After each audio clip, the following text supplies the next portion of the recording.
Oh, wow. I didn't realize I'd hit play. I didn't think I did. And here it's running. Oh, funny, funny, funny. Good thing. Well, at least I hope I didn't do something really, really weird or anything like that. Maybe I did. So you get a good laugh too, then. So, anyway, it's the first week of March, so it's time for the Oracle card reading. And because in March and September, with every equinox, I do what I call Friend a Tree Week to encourage everyone to send your intentions through trees throughout the universe by placing your hand on the trees or sitting next to one and just holding those intentions and focusing them on tree energy. And the trees send those intentions for us throughout the universe. And because the equinox is in March, then I'm going to be using my the Tree Angel Oracle card deck. And I have not pulled the card ahead of time. I was going to, and I was told or shown to wait and do it here. So I very much want each of you to be holding that intention that I find the right card for each of us, or the right card that we'll talk about tonight, or maybe it's more than one card. I don't know yet. Okay, I've shuffled the deck and I'm splitting the deck in two. And now I'm going to do it a little bit different this time. Usually I spread the deck and choose, but I'm going to be doing it differently. I'm going to cut the deck in half this time. So I got two kind of equal. I don't know if they're totally equal decks or not. I think one has a card or more than the other one. But I'm going to choose here. I'm going to put my hand over it and let Spirit lead me. Is the card we need in this pile, or the card we need in this pile? Yes, it's in the second pile. So I'll put the first pile aside, split the remaining half into half. And we'll see, is the card we need in this one? Is the card we need in this one? It's in this one. I'm going to try that again.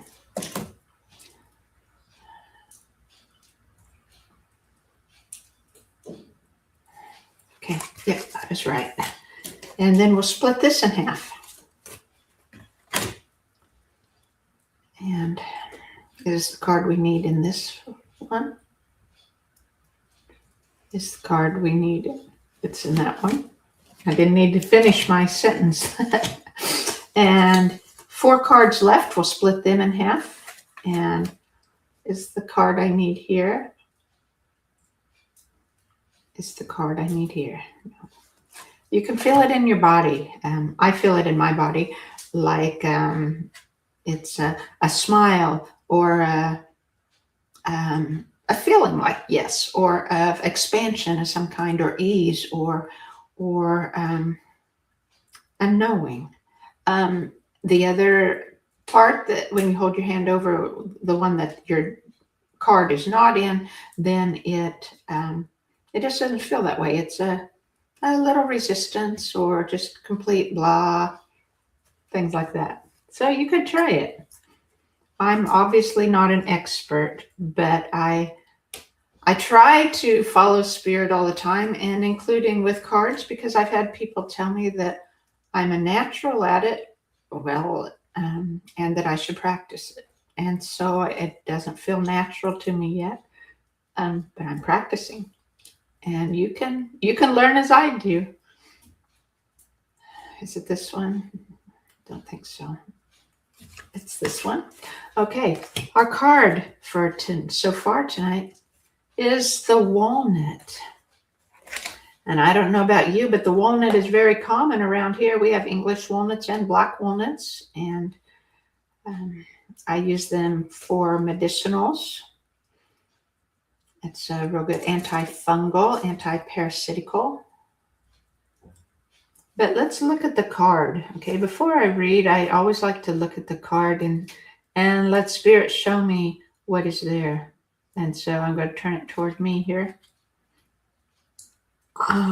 This is about equilibrium or balance, the triangle. I don't know if it's an isosceles. It doesn't look quite isosceles, but that doesn't matter.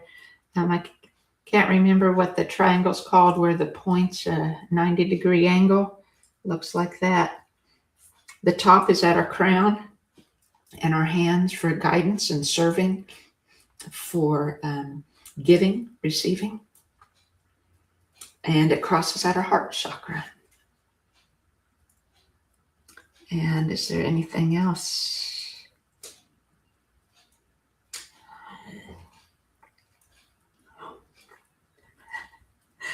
It's about balance in our lives, balance in our minds, our busy, busy minds.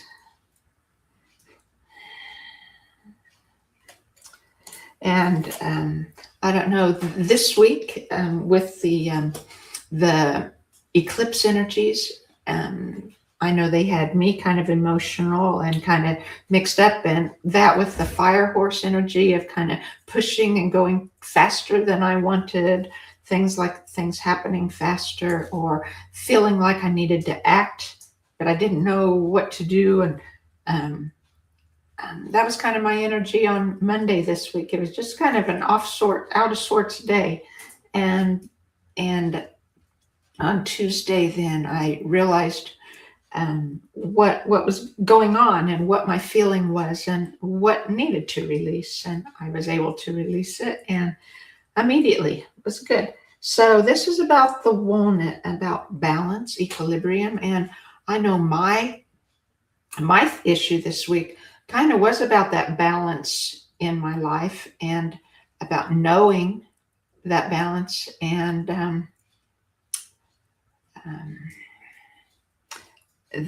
being able to maintain the equilibrium of being in alignment with Spirit. And so, reading now from the walnut.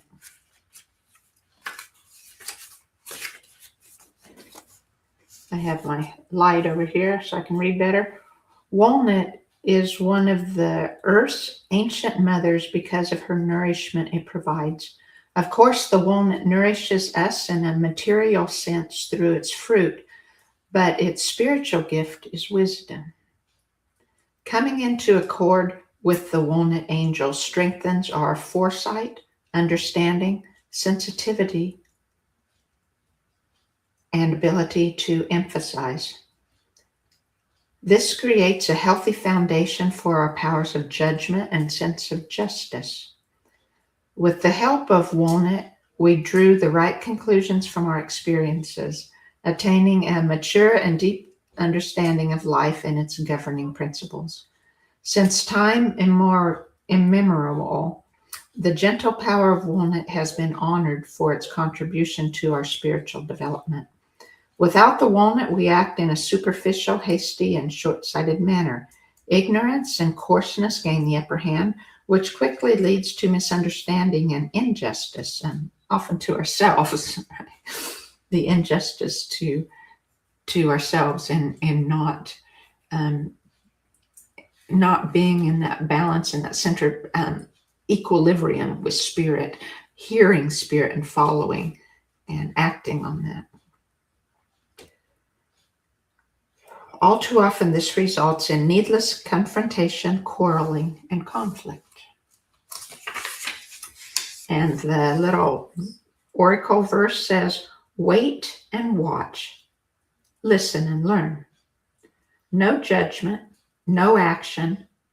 Every coin has two sides. Every problem has three solutions. Find the path that in time will nourish all. That was beautiful. Yes, I'm supposed to draw another card, and I'm not supposed to shuffle them. Just split them in half again. And is it in this half, the card we need? Is it in this half? No. Is it in this half? Yes. Okay.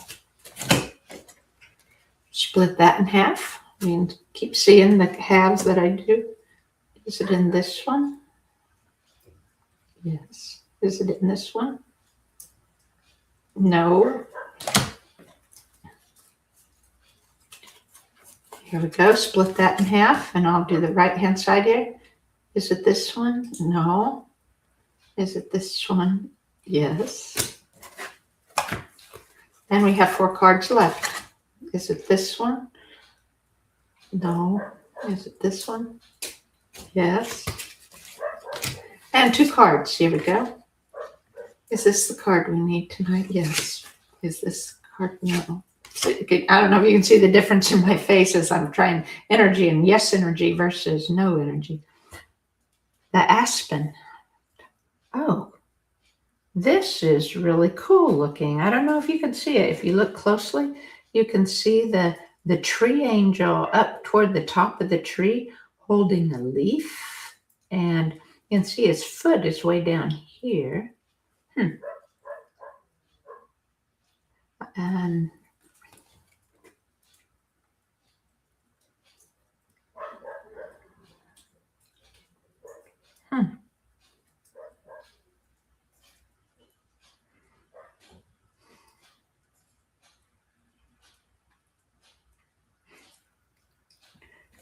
listen to its guidance is what I'm hearing. And that it may be a little unusual, or it may be the playfulness or spark of creativity inside us that gets lit.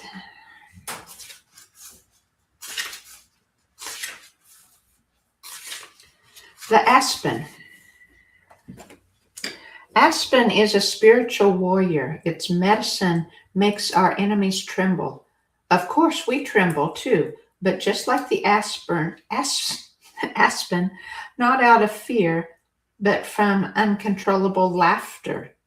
The Joker brings us to our knees, and conflict crumbles as the perpetrators start to collapse with mirth, and everyone ends up laughing together. That's how I started the podcast, wasn't it? Laughing. I think laughter helps us, right? Keeping it, remembering the balance of lightheartedness too, and playfulness, creativity. Who can resist the astute wit and disarming charm of the stand-up comedian? Humor can make us as invincible as a master of Tai Chi. We refuse to take sides, become unpredictable, and simply go with the flow. This great flexibility derives from a feeling of immense spiritual wisdom, because the aspen rubs shoulders with it, the god of the wind, even more than the white and black poplar do. The heavens are vast and are filled with laughter. There is, oh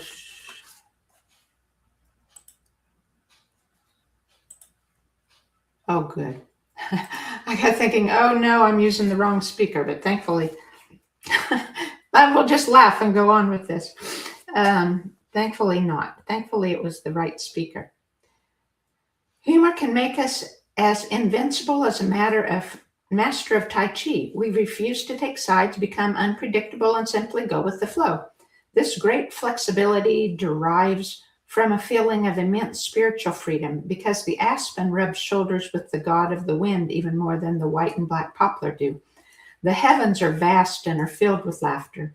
There is little need to point out that our razor-sharp wit conceals equally great powers of discernment and creativity. But then, so what? Am I bothered? You could say that given so much Buddhist non-attachment, we are probably close to enlightenment, Although the idea that one person could be more enlightened than another is so ridiculous, we won't pursue it any further. But without the aspen, things are very different. We become stiff, inflexible, and ill-tempered, clinging tightly to routines and social tropes that are best left buried. I can't stand people like that, or who me? Am I stubborn and impatient? I'm not stubborn and impatient. Don't say another word or I'll scream.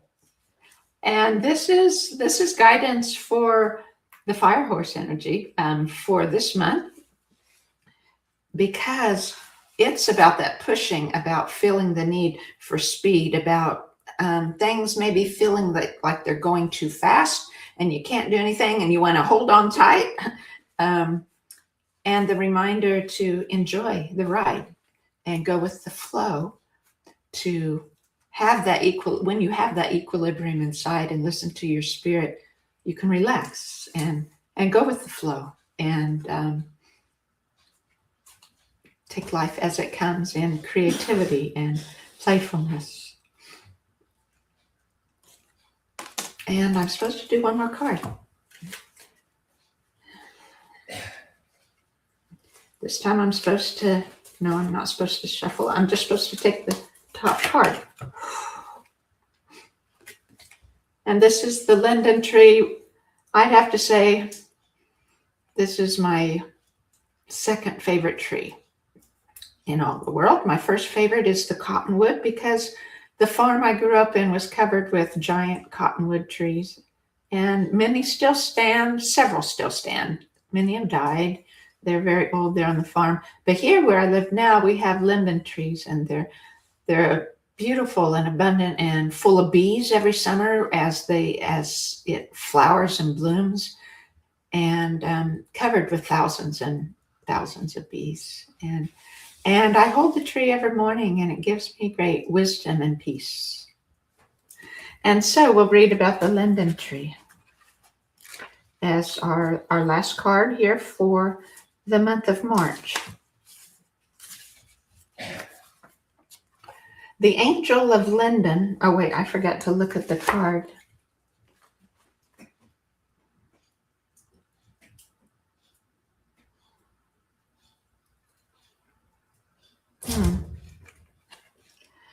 I'm not sure. In some ways, this symbolizes the equilibrium or the balance again. But in other ways, I think in some ways this symbolizes this white. I think that's like the sun, and it's the lights shining through us. So we'll see what the card says. The angel of linden, which means lime, is intimately connected with one of the human soul's most important sources of power, the universal desire to find equilibrium, to find true harmony through which all forms of life can thrive. It is for this reason that the linden trees live to such a great age and why they are such powerful healers. It is also why they were traditionally the trees under which counsel was held and judgment given. Come to the spirit of the linden to tap into this deep and fundamental sense of harmony for yourself and others, for animals, and for the plants themselves. The more deeply you develop linden's ancient sense of balance, the happier and calmer you will feel. It is not, however, to reach a place of rest, but is a constant striving on your own behalf to finally access a great power that is available to you, the forgotten power of the dragon.